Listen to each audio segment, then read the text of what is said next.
Same sources as anvils. Okay. They're all, you can go online and buy them. Yeah. I'm not going to try it. In this case, several years ago, the Athens Forge Group, we all decided that we'd like to have little forges like this that we got together, and everybody chipped in for materials. And 35 people showed up.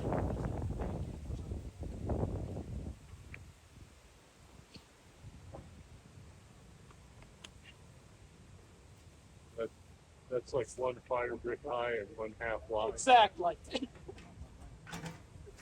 Pass these are nails that I made yesterday, I guess, just to make sure that I had the tools together.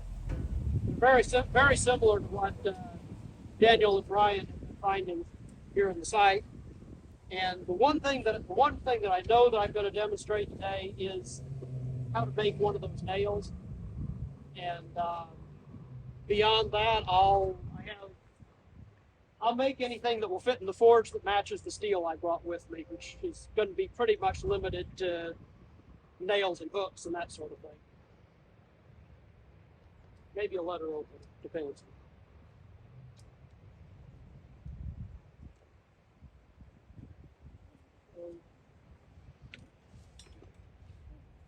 As a nod to history, I'm working with square bar today.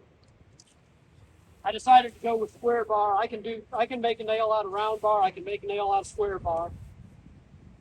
Square bar today, because my understanding is that round bar didn't come into common use until the modern rolling mill came along, and I'm a little hazy on when that is, but let's just say early 20th century.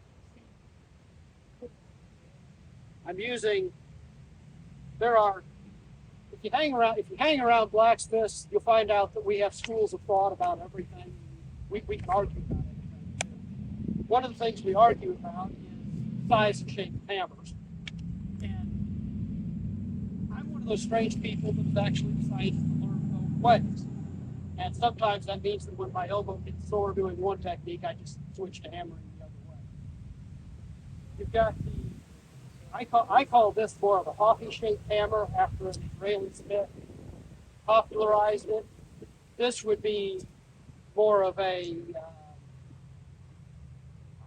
British.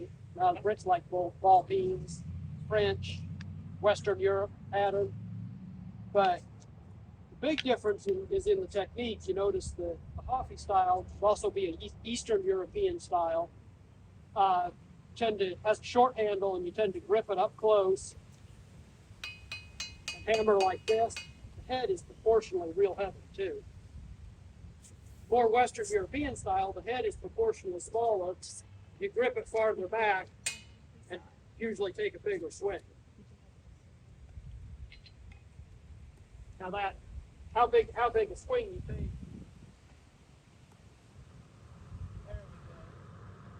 Speeds up or slows down. I'll be down here quite a bit because that's all I need to retain control and move the metal the way I want it to move.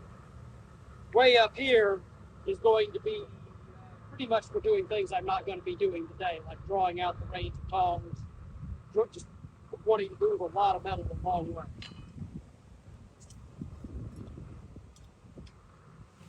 Now, let me buy a few bars out of that because that's going to be wrought iron. And it makes really nice.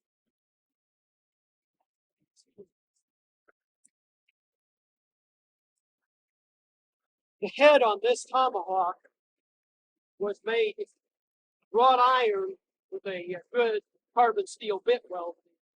And I etched it with muriatic acid to try to bring out the grain. If I had been braver, I should have etched it longer and brought out the grain a little better. But it was my first time working with wrought iron, and I just ran out of courage. I was afraid that I was I don't know what I was afraid of. I thought it was. And so I start putting a point on it. Normal indoor lighting, this would still be glowing. It's bright out. This bar, if I start with that much metal, it's going to be about that long by the time I'm done. And that's how much measuring you did. I can if I'm making a set of chisels and I want quarter, half, 3/4, and 1 like a standard modern chisel set. Oh yeah, I have measuring. You need measuring tools that you can use when the material is hot. So you got your piece of metal and you go, oh yeah, 1/4 inch there. I'm done. I'm a 1/4 inch now. You also learn important things like my anvil is 5 inches wide, my hammerhead is about 1.5 inches. That's it. That's how you do most of your measuring.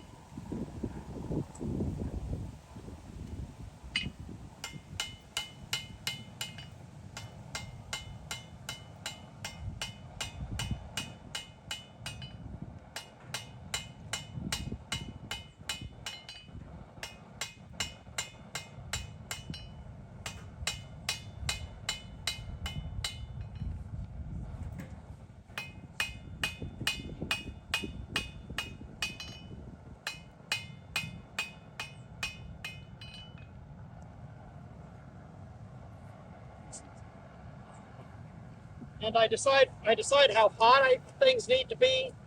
I go by color, and when it's this bright outside, I go by, oh, the metal's not moving very fast anymore, or there's a little bit of change in the sound, and there's a little bit of change in the feel. And I have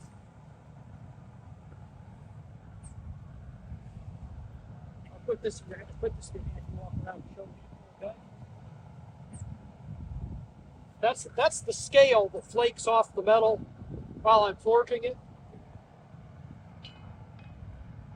What the scale is, I used to get this question from the science students when I did, like, school days or something. That material is rust. There's 2 kinds of rust. Hematite is red, magnetite is black, and they're just different. Fe2O3 and FeO are the two iron oxide element. Anyway, compounds. Thank you. You get hematite, the red rust, at room temperature. You get the black rust when it's hot.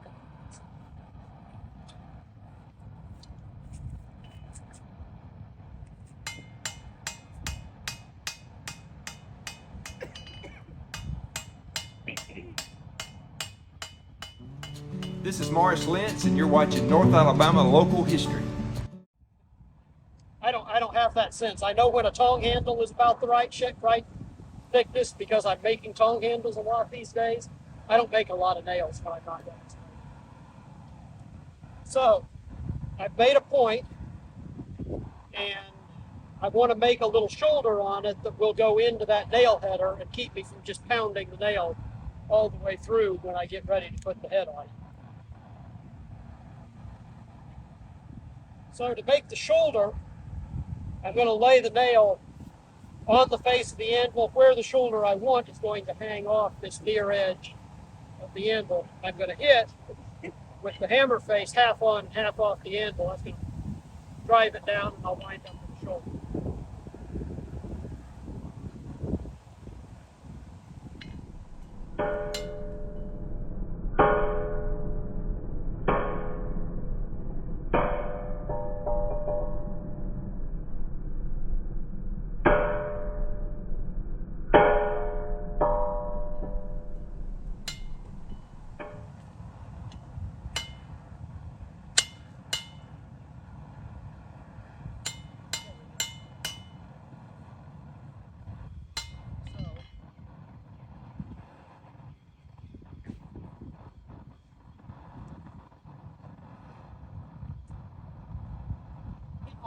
Or a hardy tool or a hot cut. Blacksmiths use. We can't agree on the names and things. We do agree that the square hole in an anvil is called a hardy hole. The tool goes in there, and one of the big safety warnings is do not leave the hot cut in the hardy hole while you're hammering on something else, because that can happen. That's part of the reason why I turn this anvil the way I do. You see that when I'm hammering, my hand is way out of the way. Two main patterns of anvils. This is what somebody in China thinks a London pattern anvil should look like. The horn that's kind of conical, but kind of flat and conical, and the little shelf here that nobody is quite sure. I can tell you a lot of things that it's useful for, but nobody really knows specifically that is the reason why it was there. You have the face, the hardy hole, the heel is squared off. The other major pattern is more of an Eastern European pattern, and that's the pattern that I favor for my own anvil. It has a round conical horn on this end and a square horn, pyramid-shaped horn on this end, with hardy hole is either here or here, and then there's a round hole in the other part of the face. It's sometimes nice to have when you punch it home. Okay. Going to cut off enough material for the nail head.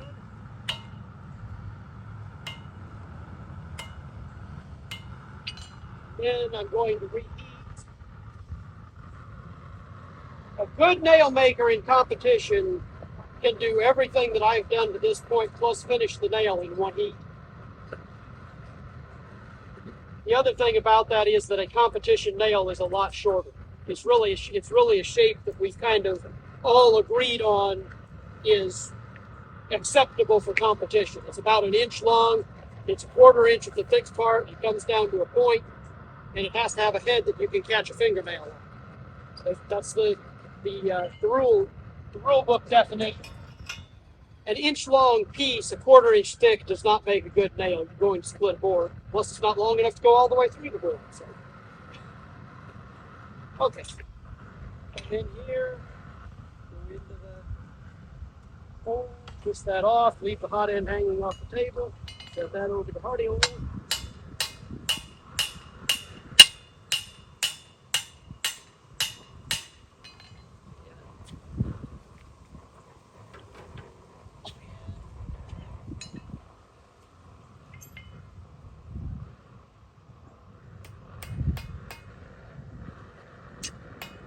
I just like carpenter, straighten it out a little bit. And that is safe to handle.